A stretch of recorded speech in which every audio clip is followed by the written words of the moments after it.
kind of music you listen to, what kind of girls you liked, what your taste was and everything. Over here on the West Coast, we always had our own style. It was kind of like a uniform. The kids would wear their dad's khakis, hand-me-down khakis, and they'd be too big for him.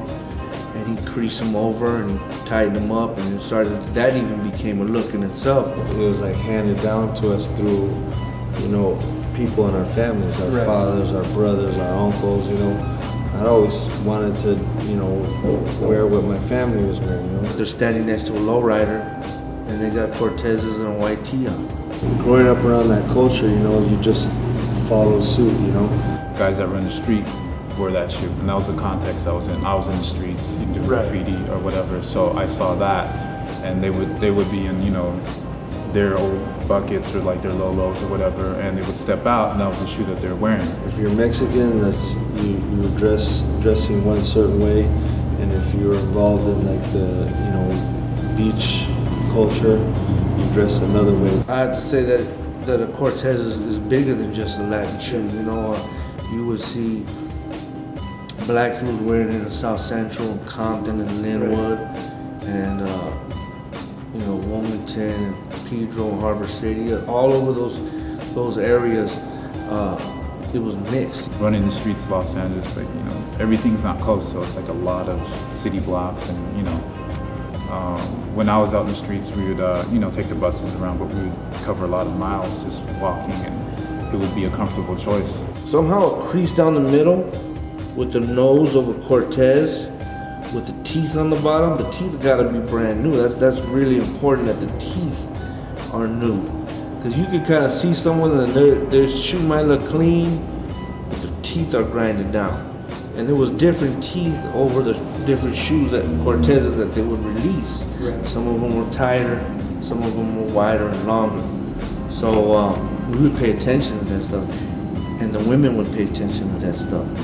First thing the girl does when she meets you in the hood, she shakes your hand and goes, "Hey, how you doing?" And then she looks down and looks where your shoes are. And if your shoes are raggedy and dirty, to them that's probably how you're living your life, One of the kids in my neighborhood who was a super fresh dude, always had gear. He walked into our elementary school lunchroom with a fresh pair of Cortez. And I was like, whoa, they were just so bright and ching. Over here, I was among many people wearing Cortez Nikes. I mean, that was a sneaker that came out that just was different. There are maybe 4 sneakers in the whole history of sneakers that come to mind as sort of the casual sneaker. Air Force One and Cortez sort of take up half that whole pie. I think that it was just one of the cool options in the early 80s that we had as sneakers. We didn't have everything that you have today, so that was a shoe from Nike. It was relatively inexpensive. There was a group of guys from my neighborhood they went to making money, and they were called the Syndicate Crew, and they would wear dipped Nike suits with the Cortez. Their whole crew wearing, and that was a look that everybody wanted to try to catch. If there's an ultimate criteria for sneakers, for me, it's can you actually wear them with a nice suit? That's the beauty of the Cortez. We wanted to look fresh, so we wore it for style. It was for the visual look, and it was to look fresh.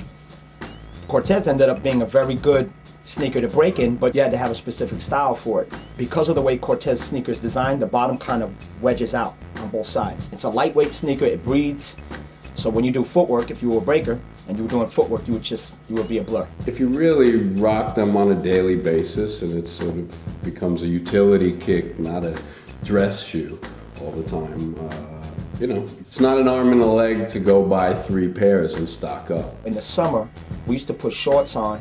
We used to wear the Cortez, but we used to get pom-pom socks. And we used to wear pom-pom socks with a specific color pom-pom to match the sneaker or your shirt. And guys would wear that. I mean, you would hear pom-pom socks and you would think girls, but this was a style for the guys in the street, and everybody wore it, and it was cool, and it was like stylish. It's a fly shoe. It looks good with jeans. I was never a dancer, a break dancer. I wrote graffiti, so I can't speak on the b-boy dancing, but just as a young hip hop dude, that was one of the sneakers that was on our list of fresh.